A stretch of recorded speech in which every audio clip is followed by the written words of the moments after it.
My name is Beatrice Cross, and I used to believe grief lived only in the heart and the mind. I believed mourning was tears, silence, sleepless nights, and memories that refused to fade. I was wrong. There are places in this world where grief demands flesh, where sorrow is not spoken but carved. What if I told you that in one remote corner of the earth, love is measured in missing fingers, that devotion is proven not with flowers or prayers, but with blood on the dirt floor? When I first heard the story, I laughed nervously and assumed it was exaggerated, a myth told to shock outsiders, a misunderstanding twisted by rumor.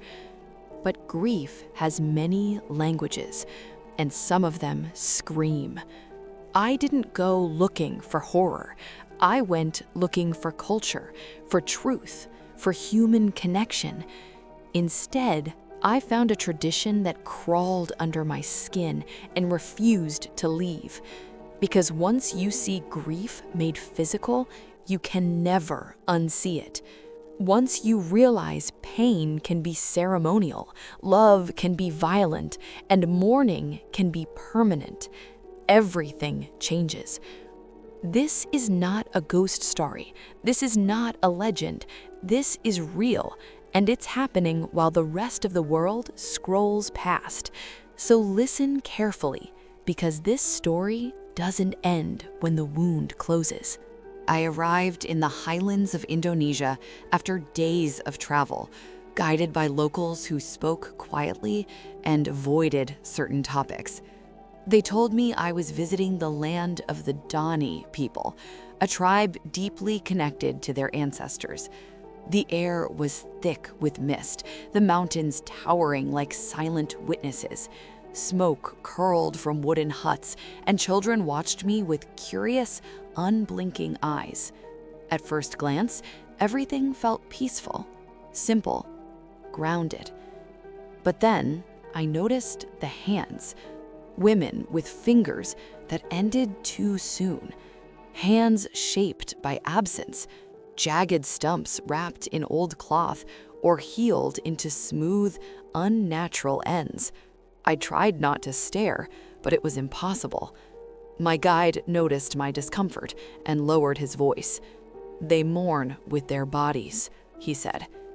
That's when I learned about the ritual.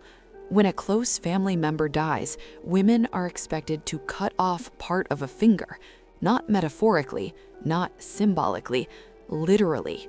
A blade, a stone, sometimes an axe.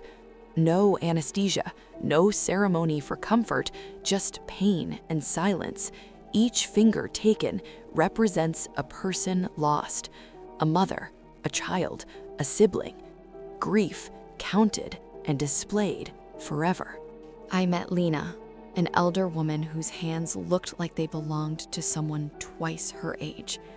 She smiled gently when she noticed me looking. There was no shame in her expression, only calm. She held out her hands and told me how many people she had lost. Each missing segment was a name, a story, a memory. Her voice never wavered. She described the first time she cut her finger after losing her brother. The pain was sharp, blinding, immediate. But she said the grief afterward felt lighter, as if part of the sorrow had left her body with the blood. I felt sick listening. I imagined the sound, the moment the bone gave way, the shock, the permanence. Some women, she told me, had performed the ritual multiple times. So many losses that their hands barely resembled hands anymore. To them, it was proof of love. To me, it felt like survival through self-destruction. I asked if anyone ever refused. Her smile faded. "Refusal means carrying grief alone," she said. And that, apparently, was worse than pain. What unsettled me most wasn't the ritual itself. It was when Lena told me it didn't always happen after death. Sometimes it happens before joy, before weddings, before new beginnings. If a bride's parents have passed away, she may cut a finger to honor them before saying her vows. Imagine standing at the edge of a new life, missing part of yourself on purpose, not as punishment, but as remembrance. A wedding ring resting beside a scarred hand, love layered on top of loss, pain stitched into happiness. The Dani believe grief, if unexpressed, invites misfortune. They believe pain binds families together, even across death, that blood connects the living to the ancestors. Watching a young woman prepare for marriage while missing part of her hand broke something in me. She wasn't sad, she was proud. She believed she was honoring her parents properly. I realized then that horror is subjective.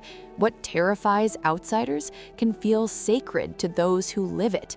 But that didn't stop my hands from trembling or my stomach from turning, because devotion that demands flesh leaves scars no belief can erase.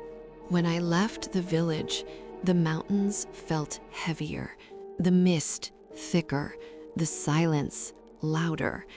I kept staring at my own hands, flexing my fingers unconsciously, counting them, taking them for granted. I understood grief differently now, not as something invisible, but as something that can reshape the body. The Dani tradition is fading under modern laws and outside pressure, but its echoes remain in every scarred hand, in every story passed down, in every missing finger. Some say it's barbaric, others say it's beautiful. I don't know where I stand. I only know that grief doesn't ask for permission, and culture decides how it's answered. The women I met didn't see themselves as victims. They saw themselves as devoted, loyal, complete, even in loss. And that realization haunted me more than any scream ever could. Because love, when mixed with tradition, can demand everything. So now I ask you, is this the ultimate act of devotion, or a tradition too extreme to survive in a modern world? Would you sacrifice part of yourself to prove your love for the dead? Or should grief be allowed to heal without blood? Drop your thoughts in the comments below. I want to know where you stand. If this story opened your eyes to the darker edges of human tradition, there are many more waiting. Stories the world doesn't like to talk about. Beliefs that blur the line between sacred and terrifying. Subscribe to the channel for more haunting stories from around the globe. Turn on notifications so you don't miss what comes next. Because horror doesn't always come from love.